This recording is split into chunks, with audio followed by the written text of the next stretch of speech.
एक दो दिन और रख लो, हमें कौन सा जल्दी पड़ी है। नहीं आंटी तो पड़ी होगी ना आंटी जी। आपको लगा होगा कि शायद हम इसे भी पैक करके ना ले जाए, है ना? दिव्यानी तो फिर से मजाक कर रही हो। आंटी जी आपको तो पता ही है ना, इसकी मजाक करने की आदत है। चीज तो अपनी ही लेने आए थे, इसमें सुनाने वाली कौन सी बात है। और वैसे भी मुफ्त में थोड़ी ना आती है। हाय राम आंटी, आपने इसे पैसे देके खरीदा था? हमें तो लगा कि किसी ने दुश्मनी में दे दिया होगा। और वैसे भी हम ऐसी चीजें तो ना मुफ्त में भी ना लें। हे राम, घोर कलयुग आ गया है। आज के जमाने में तो भलाई करना ही पाप है। तुम्हें क्या जरूरत थी उनसे उलझने की? आंटी जी ने तो हेल्प ही की थी ना हमें टोस्टर देकर। रहने दो अनुष्का, हमें ना उनकी हेल्प बहुत अच्छी तरीके से पता है। इस टोस्टर देने के बहाने हमसे कितनी बार हल्दी चीनी ले गई है। दिव्यानी, दिव्यानी पता है तुमसे बात करके ना बड़ी संतुष्टि मिलती है। ऐसा लगता है कि झट बात की और पट तुम्हारे दिमाग में उतर गई। भैंस के सामने बीन बजाने जैसी फिल्म तो बिल्कुल नहीं आती। वो क्या कहते हैं अनुष्का देवी जी? अजी you are the most welcome. Divyani ji, ये रहा आपका सामान और ये रहा आपका इंसान। वाह, मान ना मान मैं तेरा मेहमान। तुमने फिर पप्पू से झोले उठवाए? Thank you. हमने नहीं उठवाए, उसने खुद ही उठाए। वो बात अलग है कि हमने इन्हें रोका नहीं, पर हम तो इन्हें किसी भी चीज से नहीं रोकते, है ना पप्पू जी? हमारे होते हुए दिव्यानी जी भार उठाए, लानत है हमारी जिंदगी पे। So sweet Pappu. पर हम क्या कह रहे थे कि ना अब आप अपनी लानत अपने पास संभालिए और यहाँ से चलते बनिए। इतनी जल्दी? सांस तो लेने दीजिए।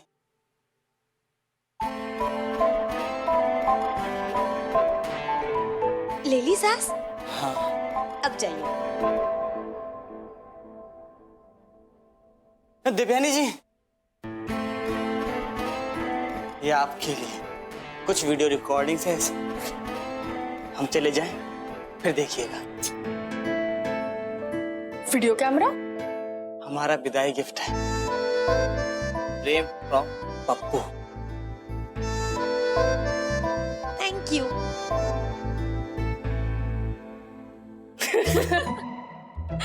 बेचारा पप्पू, तू भी ना। वैसे दिव्यानी, अलका दीदी तो तेरे साथ गई थी, कहाँ रह गई?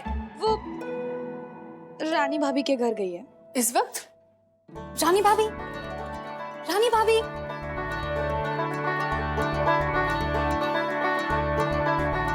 ऐसे अचानक क्यों बुलाया हमें? ओहो, अब हमें क्या पता। बड़े दिनों से माई जान खाए थे, भाभी अलका से मिलवाओ, अलका से मिलवाओ। आज मौका मिला, सो तुम्हें बुलवा लिया। और एक लड़का और एक लड़की अकेले में सबसे चिपके मिलेंगे तो दिल तो धड़केगा ना। हाथ वगैरह पकड़ेंगे ना तो हम चिल्ला देंगे। अच्छा ठीक है, चिल्ला देना, पर अब अंदर तो जाओ।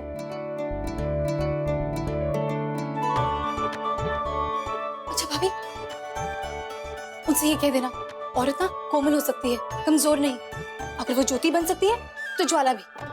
ओहो, अब ये सब डायलॉग्स ना तुम अंदर जाके माना। देखो थोड़ी देर में तुम्हारे भैया आते ही होंगे। बड़ी मुश्किल से आज ये मौका मिला है, जल्दी करो जरा। भाभी हमें तो बहुत डर लग रहा है। वैसे कैसे लग रहे हैं हम?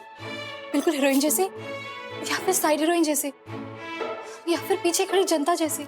ओफो, अब अलका हो तो अलका जैसी ही लगोगी ना। चलो अब जाओ अंदर।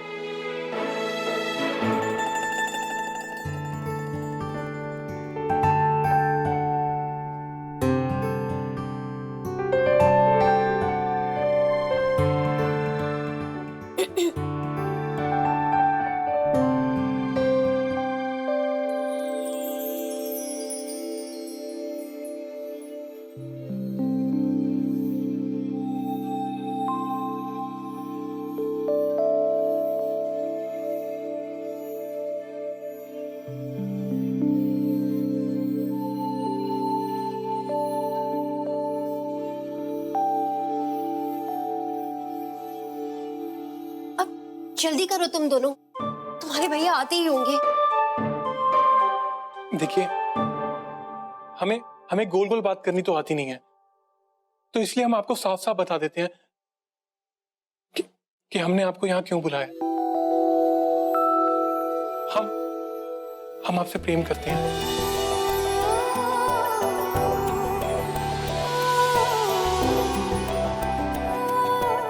देखिए, अगर आप हमारी नहीं हुई ना तो इस पूरी दुनिया में आग लगा देंगे, किसी को नहीं छोड़ेंगे।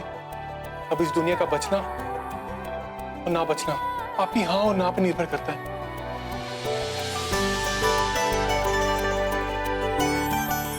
कहिए कहिए ना अलका जी कि आप भी। आपको याद तो हो गई, हम वही हैं जो आपके झोले में चॉकलेट डाला करते थे जब आप हमारी दुकान पे आती थी सौदा खरीदने। आपको याद है ना? बोलिए। हम इस सवाल का जवाब कितने महीनों से सुनने के लिए प्रतीक्षा कर रहे हैं। हम ही नहीं, चांद सितारे वो सब आपको देख रहे हैं और वो भी प्रतीक्षा कर रहे हैं कि अलका जी राजीव को अपनाएंगी या ठुकरा देंगी। अलका जी, अलका जी, अलका जी, हम राजीव जी।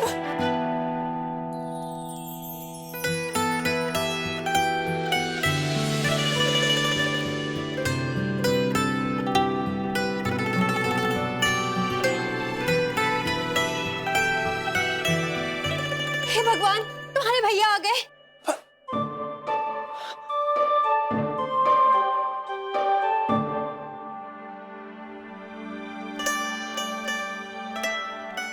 हमसे कोई इस कदर प्रेम करता है, ये तो हम सोच भी नहीं सकते थे। पर हर प्रेम ग्रंथ की शुरुआत ऐसे ही क्यों होती है, जब हीरोइन हीरो से दूर जाने वाली होती है। क्यों कोई प्रेम कहानी आसान नहीं हो सकती? क्या हर प्रेम की राह में मुश्किलों का आना जरूरी होता है? बात हुई कुछ तुम्हारी? जोर लगा के या दिव्यानी ठीक से करना। एक मिनट। हाँ हाँ, ये सही है। उस साइड से देख देख, उस साइड से। हाँ, क्या भर रखा है इसमें? अरे पूरा कानपुर पैक कर लिया क्या? वो तो नहीं हो सकता, क्योंकि आधा तो तुमने अपनी सुंदरता के पीछे लगा रखा है। लगा नहीं रखा है, लग रखा है। अब अगर कानपुर के लोगों को सुंदरता की कद्र करना आता है तो फिर इसमें हमारी क्या गलती है? अच्छा, अभी काम करे, जाओ। पहले हमें ये बताओ कि इसमें क्या भरा है? हाँ, यहाँ पे तो तुमने कभी ये सब चीजें यूज नहीं की। ये फटा हुआ गिलाफ, ये फ्रॉक यहाँ पे अलमारी में पड़ा हुआ रहता है, वहाँ पे तुम जाके किसी शेल्फ में सजा के रखोगी। बोझ उठाने का बस शौक है तुम्हें। जो चीज तुम्हें बोझ लग रही है ना, वो हमें जरूरत लगती है, समझी?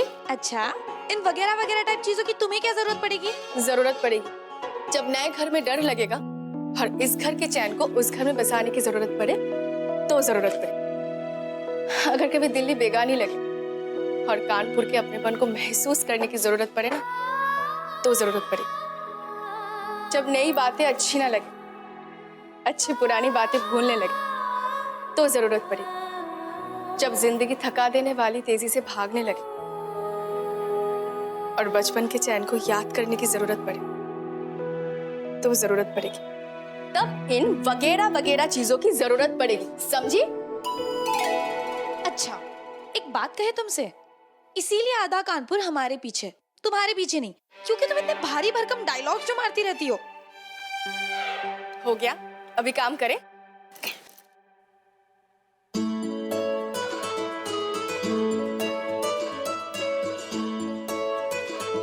ये हमारी फ्रॉक बाहर किसने फेंकी? किसने? हाँ? दिव्यानी तुम रुको, तुम ऐसे अरे या हमें तो हम पैक कर देते हैं। नहीं, पैक नहीं, अनपैक। हमारा सारा सामान अनपैक करो। आप लोगों को जाना है तो जाओ, हम कहीं नहीं जाएंगे, इसी घर में रहेंगे। भैया, कुटुम, हम जहाँ भी रहेंगे वो हमारा घर बन जाएगा। हाँ, नहीं बनेगा कि वहाँ माँ नहीं रही होगी।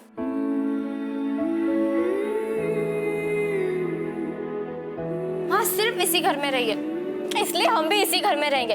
हम किसी दूसरे घर को अपना घर कभी नहीं कहेंगे। आप लोगों को जाने तो जाओ, हम कहीं नहीं जाएंगे।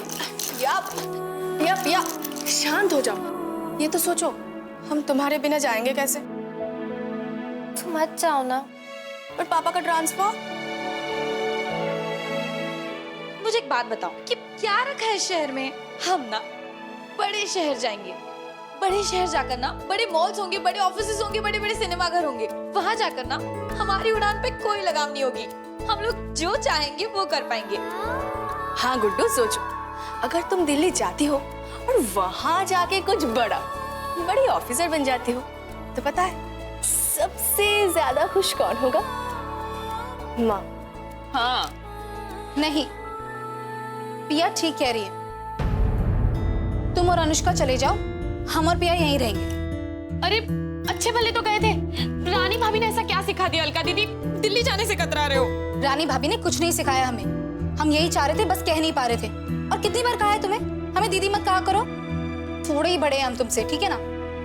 अच्छा ठीक है, आज से हम बड़े और आप छोटे। अगर चाहिए ना तो हमें दीदी कह लेना, लेकिन प्लीज अब इस शहर और इस घर को लेके इमोशनल मत हो जाना प्लीज। इमोशनल ना? जिस घर ने हमें इमोशन सिखाए उस घर को लेके इमोशनल ना हो। जिस घर में हमारा जन्म हुआ, तुम्हारा और तुम्हारा जन्म हुआ, उस घर को लेके इमोशनल ना हो।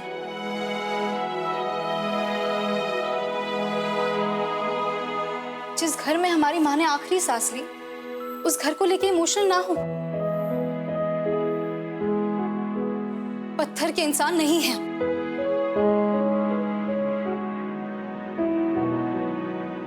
हमें कुछ नहीं पता, हमें बड़ा ऑफिसर नहीं बनना है, बड़ा आदमी नहीं बनना, कुछ नहीं करना है हमें बस इसी घर में रहना।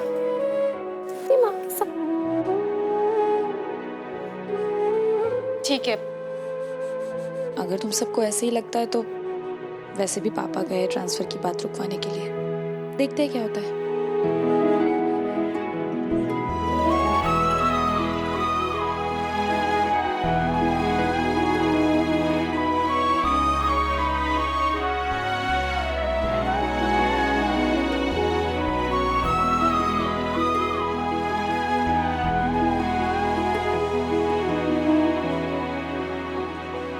क्या करें, हमारी भी परेशानी है।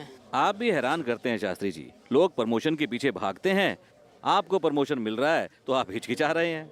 हिचकिचाहट प्रमोशन से नहीं है साहब, ट्रांसफर के लिए है। अब सारी रिश्तेदारी, जान पहचान सब यहीं पर है। यही से जो है अपनी 4 बेटियों के साथ यहीं कानपुर में सुरक्षित महसूस करते हैं। शास्त्री जी हम जानते हैं आपकी 4 बेटियां हैं, इसीलिए सलाह दे रहे हैं कि प्रमोशन ले लीजिए। अरे पैसे से बड़ी सुरक्षा और कुछ नहीं होती। साहब आप बिल्कुल सही कह रहे हैं, पर समस्या ये है कि पत्नी के गुजर जाने के बाद से अब जब काम पे आते हैं तो बच्चों की देखभाल हमारी एक बहन करती हैं, वो भी यहीं पड़ोस में ही रहती हैं। तो डर इस बात का है कि दिल्ली में बच्चों की देखभाल कौन करेगा। देखिए शास्त्री जी, आपसे हमारा दिली नाता है, इसलिए कह रहे हैं कि ये प्रमोशन ले लीजिए। अरे बच्चियां नहीं रही, बड़ी हो रही हैं। जल्दी उनकी शादी भी करनी होगी। बड़ा औहदा, बड़ा बैंक बैलेंस काम आएगा। अब आगे हमारे भी हाथ बंधे हुए हैं। ऊपर से ऑर्डर्स आए हैं कि अगर ट्रांसफर नहीं लिया तो प्रमोशन कैंसिल हो जाएगा। पिछली बार भी आपने ऐसा ही कहा था। आगे आप खुद समझदार हैं।